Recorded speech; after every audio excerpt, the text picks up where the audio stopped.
Time is ticking by, and I can feel an explosion inside. And time is ticking by, and I can feel an explosion inside. As in the days of Noah,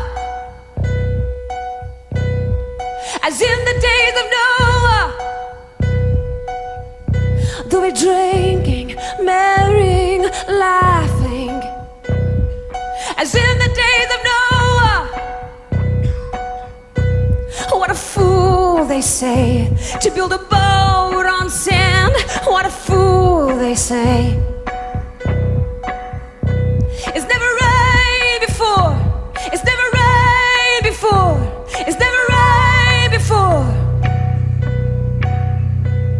As in the days of Noah, so it will be in the coming of the Son of Man. And what a fool, they say, to fast and pray.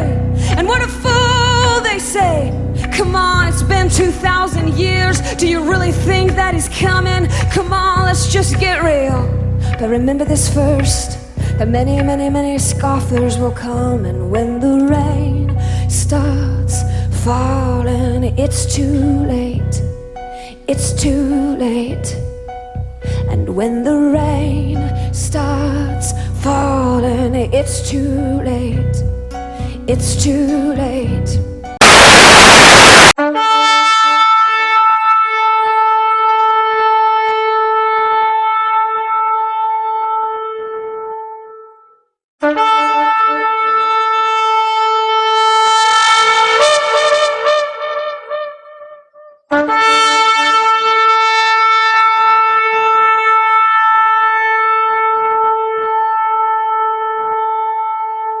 Tensions between the U.S. and China have been high in the South China Sea. The U.S. Navy has increased its deployment activities. We begin tonight with the region. U.S. and Iran on the brink, and the president alerting Congress tonight the U.S. will respond with force. Turkey retaliating to an attack on their soldiers by the Syrian government.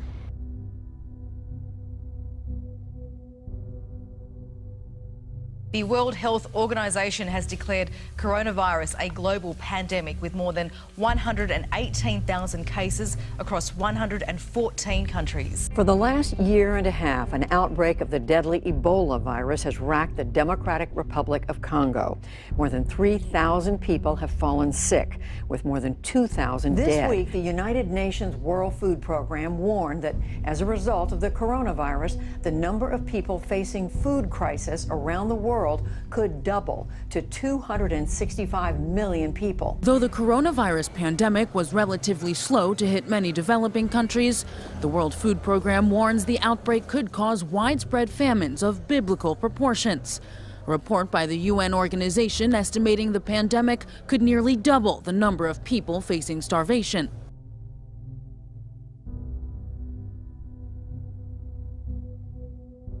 It sounds biblical, but as the world grapples with the COVID pandemic, the continent of Africa is facing another plague, locusts. As Nick Schifrin reports, the small insects pose a serious threat to food security throughout the region. A small swarm of locusts can consume enough food for 35,000 people, and farmers are complaining that about 90% of their crops have already been destroyed. The locusts are now moving towards Uganda and towards South Sudan. Killer hornets invading the U.S. and Canada. Asian giant hornets, also known as murder hornets, spotted in Washington state, and they prey on honeybees that pollinate much of our food. If the bees go, we go. So they pollinate 1 in 3 pieces of food we eat. So we have to protect these little guys. These hornets grow up to 2 inches long, roughly 5 times the size of a bee. And in Japan, where they originate, they reportedly kill up to 50 people each year. In East Africa, the air carries 2 plagues. Locusts, swarms with as many as 50 billion insects. As COVID-19 threatens the people, locusts threaten people's livestock and food.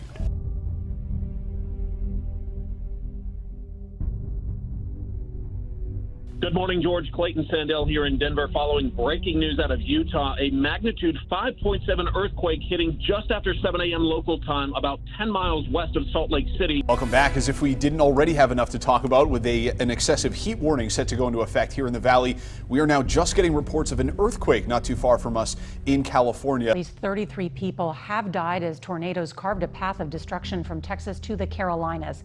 This outbreak comes as the entire country deals with the coronavirus outbreak. And tonight the storms are barreling up the East Coast and nearly 60 million Americans are under watches and warnings. We begin tonight with the frightening moments in South Florida today. The powerful earthquake, they felt it in Miami, a 7.7 magnitude quake erupting along the same fault line that's affected Puerto Rico in recent weeks.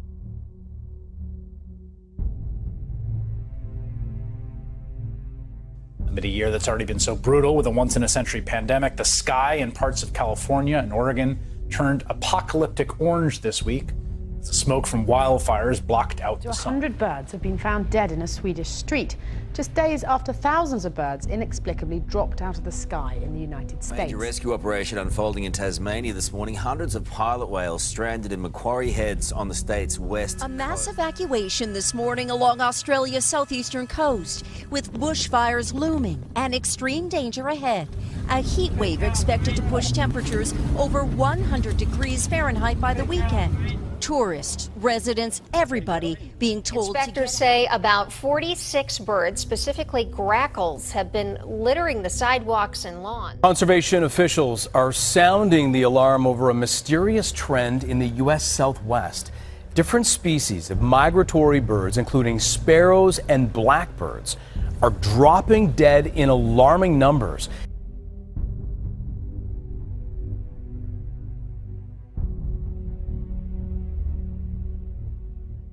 We begin tonight with a nation already on edge in the coronavirus pandemic as protests turn violent across America.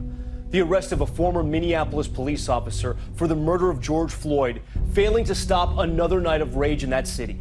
The governor fully mobilizing the National Guard for the first time in U.S. history. The protests continuing this evening. These pictures coming in right now from Los Angeles. Police pushing back crowds using batons and firing rubber bullets. A patrol car on fire. And in Philadelphia, police vehicles torched as the crowd swelled. There were similar scenes in several American cities Friday night.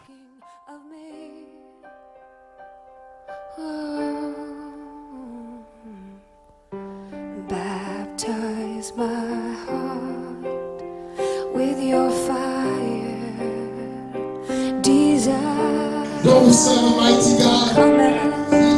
Baptize my heart with your fire, desire.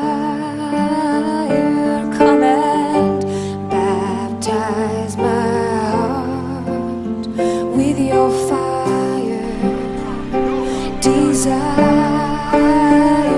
Come and baptize my heart with your fire, desire. 'Cause